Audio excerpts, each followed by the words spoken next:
Hello friends मु आपण मानक पुणी थरे आम चैनल सुंदरी ट्यूब को स्वागत जनाउछि। आज मु आपण मानक सह एमिति एक स्क्रब विषय रे आलोचना करिवि जहां आपनक स्किन को राताराती गुरा करि देबो। एही स्क्रब पई आपनक दुईटी जिनिसर आवश्यकता पड़िबो जहां आपनक सहजरे आपनक रुसे घरु मिलि परिबो।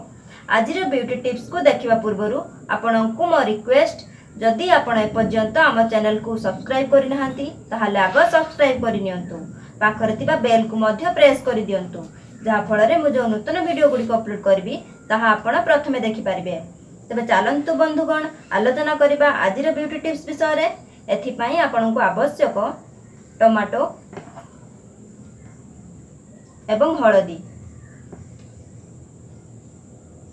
आपण प्रथमे गुटे टमाटो नै ताको मझिरु काटि दियंतु। देखंतु मु टमाटो को मझिरु काटि देछि। तापरे टमाटो फाळे नै हळदी रे बुडांतु। एही टमाटो को नै आपण निज स्किन रे स्क्रब करंतु।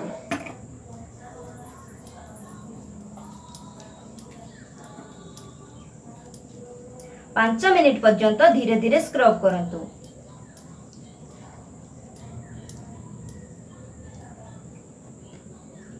बंधुगण आपण माने जानिथिबे जे टमाटो रे विटामिन ए एवं विटामिन सी मौजूद थाए जहां हम स्किन रो रंग को सफा करि थाए। हळदी रे एंटीबैक्टीरिया प्रॉपर्टी थाए जहां हम स्किन रो एक्ने एवं पिंपल को हटाइबारे सहाय्य करि थाए।